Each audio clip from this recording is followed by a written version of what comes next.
Strategy اختیار کرنا ہے یا کیا حکمت عملی ہے؟ اس پر یہ مسئلہ ہم حل کر چکے ہیں. نادرا کے چیئرمین سے میری ملاقات ہوئی تھی اور چونکہ اب نادرا نے ایک فیشیل ریکگنیشن چہرے کی شناخت کا سسٹم شروع کیا ہے کہ جن لوگوں کے انگوٹھے کے نشان نہیں لگتے ان کو فیشیل ریکگنیشن سے نادرا جو ہے سرٹیفیکیشن کرتا ہے.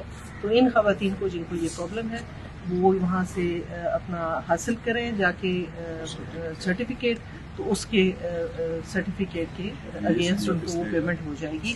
بی آئی ایس پی کے دفتر میں جا کے اس کو رجسٹر کروا لیں. ابھی تقریباً 30,000 پلس لوگ لے رہے ہیں, تقریباً اس طرح یہ تو 40,000 ہاں, تو نکلے کتنے ہیں ابھی؟ تو ان کی شرح میں کمی کی وجہ کیا ہے؟ دیکھیے شرح میں اگر کمی ہوتی ہے تو یہ تو خوشی کی بات ہے. اس کا مطلب ہے کہ لوگ غربت کی لکیر سے باہر آ رہے ہیں. تو چونکہ رجسٹریشن کا عمل جاری ہے, ایک ری سرٹیفکیشن کا طریقہ کار ہم نے شروع کیا, کیونکہ پہلے جو بے نظیر انکم سپورٹ پروگرام میں ایک دفعہ رجسٹرڈ ہو جاتا تھا تو ہمارے پاس کوئی طریقہ کار نہیں تھا کہ ہم اس کو دیکھ سکیں کہ اس کے حالات بہتر ہوئے ہیں کہ نہیں ہوئے.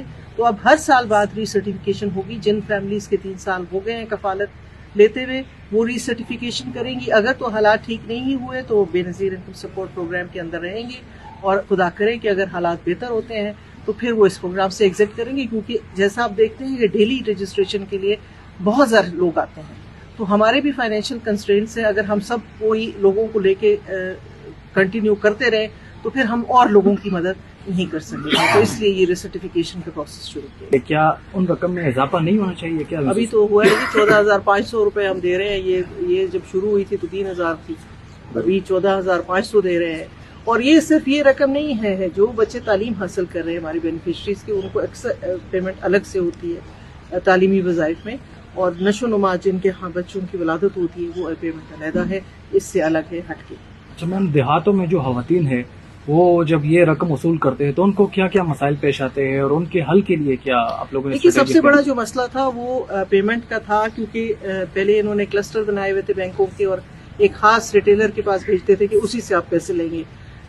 ہم نے جو ہے یہ اسٹیٹ بینک سے بات چیت کی ہے کافی تگ و دو کے بعد, کیونکہ جب میں نے جوائن کیا تھا تو میری جب پریزیڈنٹ صاحب سے ملاقات ہوئی تھی تو انہوں نے مجھے کہا تھا کہ مجھے 2 چیزیں چاہیے, ایک شفافیت چاہیے, کٹوتی نہ ہو, اور دوسرا عزت و احترام سے یہ پیسے خواتین کو ملیں. پاکستان پیپلز پارٹی نے ہمیشہ خواتین کے وقار کی عزت کی جو ہے تحفظ کیا ہے. تو اسی سلسلے میں انشاءاللہ تعالی اس جون سے جو ہم سمائی دیں گے وہ انٹر آپریبلٹی کی طرف سے دیں گے. جیسے کہ اگر آپ ایزی پیسہ کا آپ کا اکاؤنٹ ہے, ڈیجیٹل والیٹ آپ نے کھولا ہے, تو آپ اپنے پیسے جا کے جائز کیش سے بھی لے سکتے ہیں, آپ اپنے پیسے جا کے الفلاح سے بھی لے سکتے ہیں, اپنے نزدیکی ترین کسی بھی ریٹیلر سے جا کے لے سکتے ہیں. وہ جس طرح پہلے پابندی تھی کہ ایک ہی بندہ ہے اور اسی سے لینے ہیں, ایسا نہیں ہوگا. جیسے کہ ہمارا اپنا آپ لوگ سب ڈیجیٹل اکاؤنٹس رکھتے ہیں, آپ کا ڈیجیٹل والیٹس ہے, یہ ڈیجیٹل والیٹس ہیں. اب ان کے پیسے ڈائریکٹ ان خواتین کے اکاؤنٹس میں جائیں گے, اور پھر یہ جو ہے اپنے پیسے نکال سکیں گی. اگر وہ کوئی ڈیجیٹل پیمنٹ کرنا چاہتا ہے تو وہ ڈیجیٹل پیمنٹ بھی کر سکتے ہیں.